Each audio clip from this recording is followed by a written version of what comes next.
Hello, and welcome to the Office of the Patriot. If you are a returning viewer or subscriber, welcome back, and thank you for your continued viewership. It is appreciated. If this is your first time to my channel, well, congratulations on finding it. I hope you find the content worth coming back for. My name is Myron Ybarra, and I'm your host. Some of you may already know many of my viewpoints are based from the perspective of a retired law enforcement officer, as I have almost 30 years in that career field.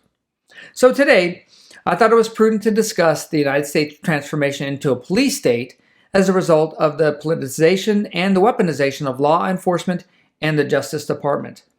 Now, this is something that's hard for me to acknowledge because during my tenure, the officers and public officials I knew upheld the law without passion or prejudice. That said, I have the utmost respect and admiration for the men and women who walk the beat today and continue to uphold their oath of office with integrity and dedication. But before I get into this topic any further, I'd like to get your take. Do you believe that law enforcement, especially federal law enforcement, are apolitical, or do you believe they're partisan? Please take a minute to comment below.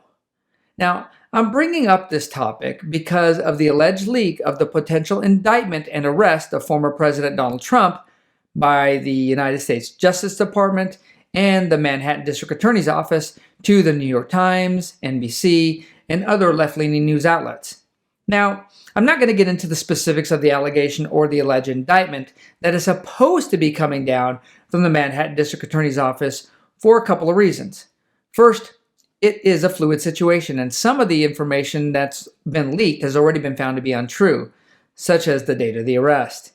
And next, it's being covered and, in my opinion, over-editorialized by left and right-leaning news outlets and political commentators. So there's no reason for me to beat a dead horse. But the important question here is, why is it happening? Well, I believe it's happening because our federal and many state policing and prosecutorial offices have corrupted their color of authority to move a political agenda.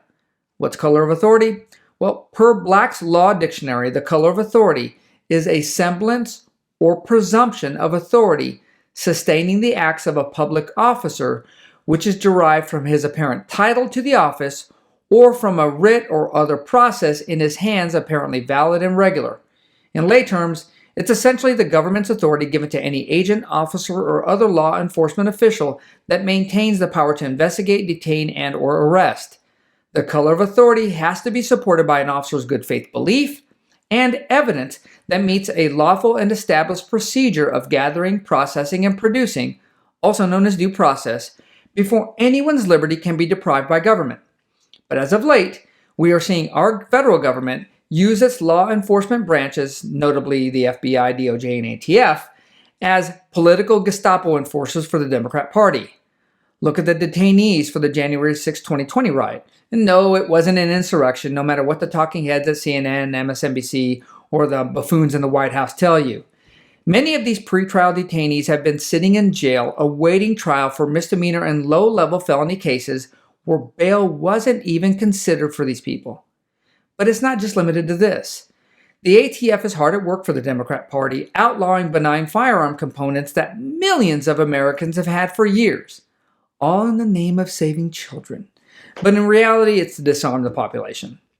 The federal government also uses its pocketbook to corrupt the enforcement and application of law with state and local governments by convincing these agencies to adopt special task forces or departments to combat partisan ideologies under the banner of fighting right-wing domestic terrorists, also known as parents who voice their opinions at school board meetings and Christians who pray in front of abortion clinics.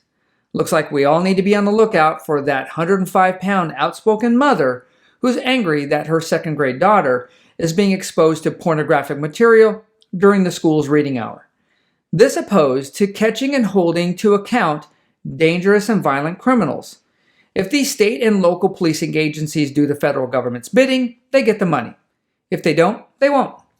And with funding in short supply due to the defund the police movement, more than a few law enforcement departments and district attorney offices are now acquiescing to the federal government's political narrative just to get funding to stay afloat.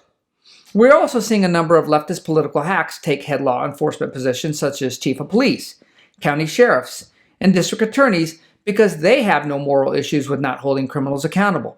But instead, we'll go after law-abiding citizens for hate speech, misinformation, and red flag law violations, all in the name of safety. Our system of law enforcement was not designed to be centralized under the federal government. Law enforcement departments were set up to be fractionalized throughout the United States, but united under a common goal of enforcing law, which includes upholding the Constitution, the law, and preserving the peace in their communities. Now, I know there are a few of you watching who probably think that concepts such as policing hate speech and policing misinformation are lawful and proper endeavors by law enforcement, but yeah, you would be wrong. When government starts making a determination on what is hate speech and or misinformation and what they will do to you if they believe you're guilty of engaging in either or both of these, it will likely lead to a continued and more aggressive governmental limiting of your right to speak your mind. So what you legally said today would likely be illegal tomorrow. Right now, leftist Democrats with the cooperation of the leftist legacy and social media conglomerates are doing their best to limit independent thought by outlawing contrary speech that upends their narrative.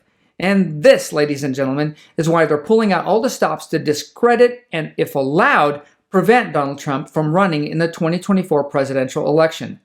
Some of you may be asking, is there anything we can do to stop this? Well, short of recalling and or firing these political hacks, unfortunately there isn't. Most of them will wind up terming out, likely to be replaced with somebody who's even more corrupt than they are, especially in the big cities. Legitimate change isn't going to happen until people decide they have had enough and they are willing to resume the responsibilities of self-governance to get back the freedom that they've lost. Well, that's all I have for this episode of Office of the Patriot. If you enjoyed the content, please hit the thumbs up icon, subscribe, and share my channel on your social media. It is appreciated. And as always, have a great day and stay safe out there.